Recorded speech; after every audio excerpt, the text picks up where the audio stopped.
Assalamualaikum warahmatullahi wabarakatuh. Perkenalkan, nama saya Salismo Kurniasari, perwakilan dari kelompok 2 pada mata kuliah Bisnis Internasional. Di sini kelompok kami akan membahas tentang gambaran dan teori investasi internasional. Sebelum memasuki dalam sesi pemaparan materi, izinkan saya untuk memperkenalkan anggota kelompok saya. Yang pertama yaitu ada Mbak Siti Nurin Ustakul Jannah dengan NIM 12406193055. Yang kedua yaitu ada Mbak Ari Krisdayanti dengan NIM 12406193060. Yang ketiga ada Mbak Rizky Diva Ningtyasari dengan NIM 12406193070. Dan yang keempat yaitu saya sendiri dengan NIM 12406193078. Dan yang terakhir yaitu ada Mas Rahmat Firdaus dengan NIM 12406193267. Untuk yang pertama akan dijelaskan oleh Mas Rahmat Firdaus.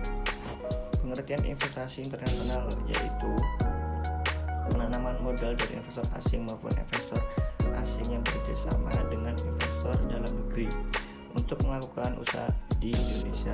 FDI adalah jenis investasi internasional yang paling umum dilakukan. Faktor politik menjadi salah satu alasan perusahaan menerapkan FDI. Jenis-jenis investasi internasional ada dua. Yang pertama, investasi langsung asing adalah investasi jangka panjang dan melibatkan kontrol atas aset. Investor mungkin mengambil strategi dengan membangun fasilitas produksi baru. Yang kedua, investasi portofolio asing adalah melibatkan pembelian saham, surat utang, reksadana atau extended fund atau jenis instrumen keuangan lainnya di negara tujuan. Dalam investasi ini lebih dapat diperdagangkan dan biasanya kurang permanen. Untuk selanjutnya akan dijelaskan oleh Mbak Siti Nurin. Faktor-faktor yang mempengaruhi investasi langsung. Yang pertama, faktor penawaran. Keputusan perusahaan untuk melakukan investasi asing langsung dapat dipengaruhi oleh faktor penawaran, termasuk biaya produksi, logistik, ketersediaan sumber daya alam, dan akses ke teknologi utama. Perusahaan sering melakukan investasi asing langsung untuk menurunkan biaya produksi. Perusahaan yang beralokasi di luar negeri mungkin lebih menarik daripada perusahaan yang beralokasi di domestik, karena harga tanah yang lebih rendah, tarif pajak, sewa real estate komersial, atau karena ketersediaan yang lebih baik dan biaya tenaga kerja terampil atau tidak terampil yang lebih rendah. Logistik. Jika biaya transportasi signifikan, perusahaan dapat memilih untuk memproduksi di pasar luar negeri daripada mengekspor dari pabrik dalam negeri. Bisnis internasional juga sering melakukan investasi negara tuan rumah untuk mengurangi biaya distribusi. Ketersediaan sumber daya alam. Perusahaan dapat menggunakan investasi asing langsung untuk mengakses sumber daya alam yang penting untuk operasi mereka. Misalnya karena penurunan produksi minyak domestik konvensional di darat, banyak perusahaan minyak yang berbasis di AS melakukan investasi yang signifikan di seluruh dunia untuk mendapatkan cadangan minyak baru. Akses ke teknologi utama. Tujuan lain dari investasi asing langsung adalah untuk mendapatkan akses ke teknologi. Perusahaan mungkin merasa lebih menguntungkan untuk memperoleh kepentingan kepemilikan di perusahaan yang ada daripada mengumpulkan sekelompok ilmuwan riset internal untuk menggunakan atau memproduksi teknologi yang muncul. Yang kedua, faktor permintaan. Faktor permintaan yang mendorong FDI antara lain akses pelanggan, keunggulan pemasaran, eksploitasi keunggulan kompetitif, dan mobilitas pelanggan. Akses pelanggan. Banyak jenis bisnis internasional mengharuskan perusahaan untuk memiliki kehadiran di fisik di pasar. Misalnya, restoran cepat saji dan pengecer harus menyediakan akses yang mudah di gerai mereka untuk alasan kompetitif. Keuntungan pemasaran. Investasi asing langsung dapat menghasilkan beberapa jenis keuntungan pemasaran. Kehadiran fisik pabrik dapat meningkatkan visibilitas produk perusahaan asing di pasar tuan rumah. Eksploitasi keunggulan kompetitif. FDI mungkin merupakan cara terbaik perusahaan untuk mengeksploitasi keunggulan kompetitif yang sudah dinikmatinya. Pemilik merek dagang nama merek atau teknologi yang berharga dapat memilih untuk beroperasi di luar negeri daripada mengekspor ke negara tersebut. Mobilitas pelanggan. FDI perusahaan juga dapat dimotivasi oleh FDI pelanggan atau kliennya. Jika salah satu pelanggan perusahaan yang ada membangun pabrik asing, perusahaan dapat memutuskan untuk menempatkan fasilitas barunya sendiri di dekatnya, sehingga memungkinkan pelanggan untuk terus memasok pelanggannya. Yang ketiga, faktor politik. Faktor politik juga dapat mempengaruhi keputusan perusahaan untuk melakukan investasi asing langsung. Perusahaan dapat berinvestasi di negara asing untuk menghindari hambatan perdagangan oleh negara tuan rumah atau untuk mengambil keuntungan dari insentif pembangunan ekonomi yang ditawarkan oleh pemerintah tuan rumah. Hal ini dapat menghindari hambatan perdagangan. Perusahaan sering membangun fasilitas asing untuk menghindari hambatan perdagangan. Misalnya, pada tahun 2011, Honhai Precision Industries, sebuah perusahaan manufaktur kontrak Taiwan terkemuka, mengumumkan untuk membangun pabrik manufaktur elektronik baru di Brasil untuk menghindari tarif tinggi negara itu atas barang elektronik konsumen yang diimpor. Pembangunan ekonomi insentif. Sebagian besar pemerintah yang dipilih secara demokratis lokal sangat peduli dengan peningkatan kesejahteraan ekonomi warganya, yang tentu saja banyak di antaranya adalah pemilih. Untuk selanjutnya akan dijelaskan oleh Mbak Rizky Deva. Selanjutnya, sumber modal investasi internasional. Sumber modal investasi internasional dibagi menjadi dua, yaitu yang pertama sumber internal. Salah satu sumber modal investasi internasional terdapat pada arus kas yang dihasilkan secara internal oleh induk perusahaan maupun berbagai anak perusahaannya. Contoh dari arus kas yang dihasilkan secara internal yaitu profit dari operasi dan biaya-biaya non-kas seperti depresiasi dan amortisasi. Dengan adanya batasan-batasan hukum, induk perusahaan memakai arus kas yang dihasilkan oleh anak perusahaan manapun untuk mendanai proyek investasi setiap anggota dalam kelompok perusahaan itu. Selain itu, induk perusahaan bisa mengakses arus kas secara langsung melalui pembayaran dividen dari anak perusahaan, sehingga induk perusahaan bisa menyalurkan dana tersebut ke anak perusahaan lain, baik melalui tambahan investasi ekuitas ataupun pinjaman di anak perusahaan tersebut. Yang kedua, sumber eksternal. Bisnis internasional dapat memilih begitu banyak alternatif sumber-sumber uang dan ekuitas saat mengumpulkan sumber pembiayaan eksternal dalam membiayai proyek investasi. Bangkit investasi seperti Goldman Sachs dan perusahaan sekuritas seperti Merrill Lynch dan Nomura bisa membantu perusahaan memperoleh modal dari sumber-sumber eksternal. Misalnya, jika perusahaan ingin meningkatkan basis ekuitasnya, perantara seperti di atas bisa menempatkan saham perusahaan di pasar modal negara asal, negara tempat anak perusahaan berada, atau negara lain. Salah satu cara mempermudah pengumpulan ekuitas secara internasional adalah dengan memasukkan saham perusahaan ke dalam daftar pasar saham di berbagai negara berbeda. Cara tersebut banyak dilakukan oleh perusahaan multinasional. Perusahaan internasional juga mempunyai banyak kesempatan untuk memperoleh pinjaman secara internasional dengan basis jangka pendek maupun jangka panjang. Dengan persyaratan tertentu, mereka juga memperoleh kredit yang menguntungkan di pasar negara asal, negara tempat anak perusahaan beroperasi, ataupun di negara lain. Selanjutnya akan dijelaskan oleh Mbak Sarisma. Untuk selanjutnya, saya akan menjelaskan tentang teori investasi internasional. Yang pertama yaitu ada ownership advantage atau teori keuntungan kepemilikan. Dalam teori ini menjelaskan bahwa untuk menembus pasar luar negeri melalui FDI atau Foreign Direct Investment harus memiliki aset berharga yang menciptakan keunggulan kompetitif di dalam negeri. Aset tersebut dapat berupa teknologi yang unggul, nama merek yang terkenal, atau skala ekonomi. Yang kedua yaitu internalization theory atau teori internalisasi.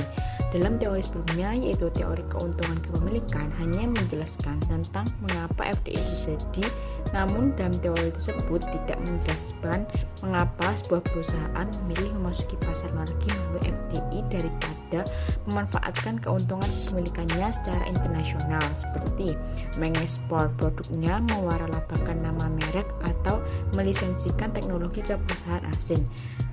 Dalam teori ini berusaha menjelaskan apa yang menjadi pilihan para perusahaan memilih cara masuk ke pasar dengan FDI. Dan yang ketiga yaitu teori eclectic Dunning. Dalam teori Dunning ini menggabungkan unsur-unsur dari beberapa teori yang telah saya bahas sebelumnya. Dalam teori sebelumnya yaitu pada teori internalisasi hanya membahas mengapa perusahaan memilih FDI sebagai metode untuk memasuki pasar internasional. Dan dalam teori tersebut tidak membahas mengapa produksi yang dilakukan perusahaan harus berlokasi di luar negeri.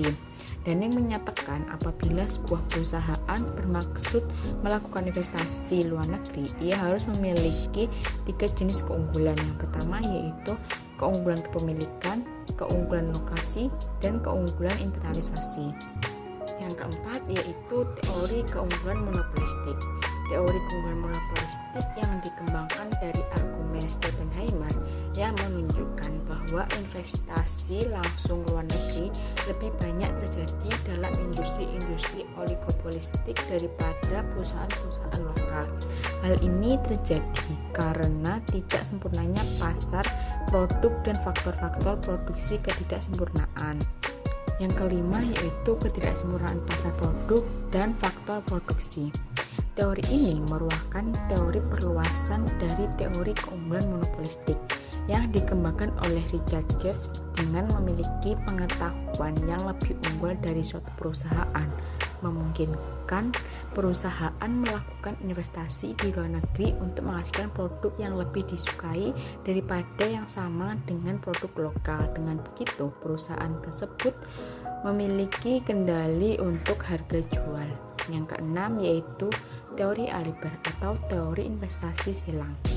Alibert percaya dengan ketidaksempurnaan dalam pasar valuta asing dapat menyebabkan investasi asing. Perusahaan-perusahaan di negara-negara dengan mata uang yang nilainya terlalu tinggi akan tertarik untuk menanamkan modal di negara-negara yang nilai mata uangnya rendah.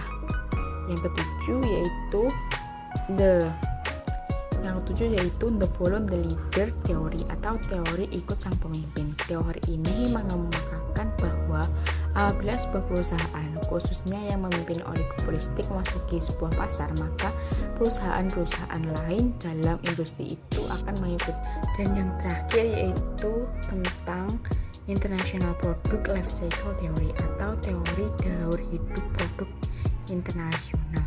Daur hidup produk internasional dimulai dari masa awal, masa pertumbuhan, masa puncak, dan masa jenuh. Jika produk suatu perusahaan yang telah sampai pada masa jenuh di pasar dalam negeri, perusahaan tetap dapat mencari peluang dengan menjual di negara lain di mana pasarnya masih tumbuh. Untuk selanjutnya akan dijelaskan oleh Mbak Ari Krisdayanti. Di sini saya akan memaparkan hasil review jurnal.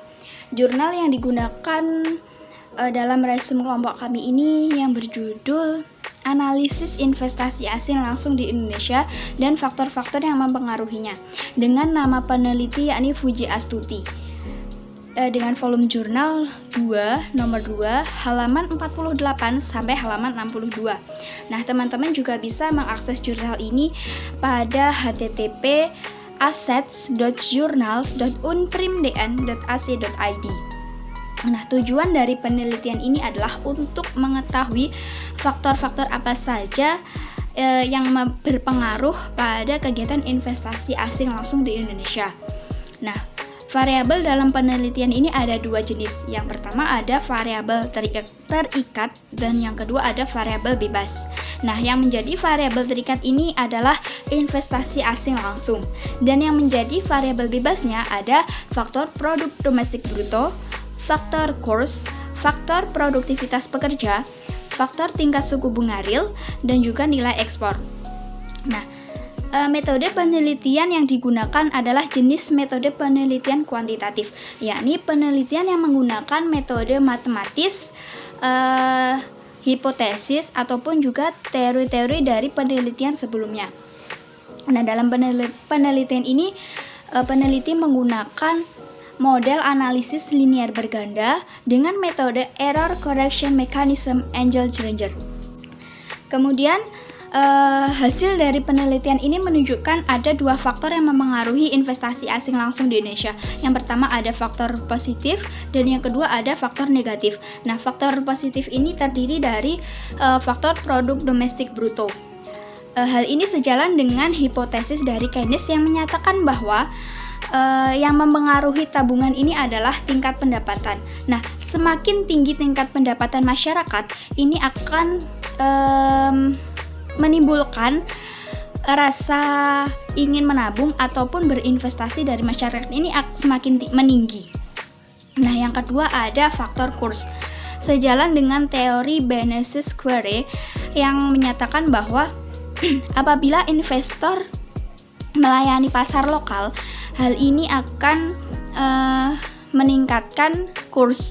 Nah, semakin tinggi atau semakin meningkatnya kurs ini juga berpengaruh pada investasi asing langsung yang terjadi karena tingginya daya beli masyarakat.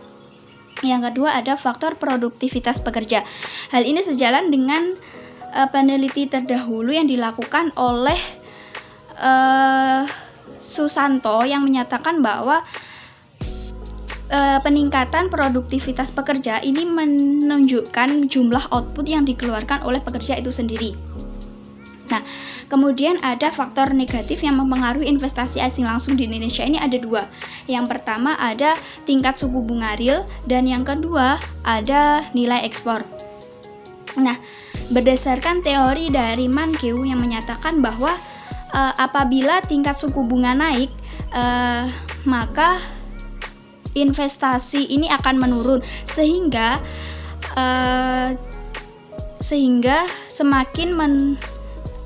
semakin sedikit investasi jenis investasi yang menguntungkan. Dan faktor negatif yang kedua yang mempengaruhi investasi asing langsung yakni ada nilai ekspor. Nah, nilai ekspor ini apabila nilai ekspor ini turun, maka akan mengakibatkan terapresiasinya nilai tukar rupiah terhadap nilai tukar mata uang asing. Sekian pemaparan materi dari kelompok kami. Semoga materi yang telah kami sampaikan ini dapat bermanfaat. Dan apabila ada kurang lebihnya, kami mohon maaf. Terima kasih. Wassalamualaikum warahmatullahi wabarakatuh.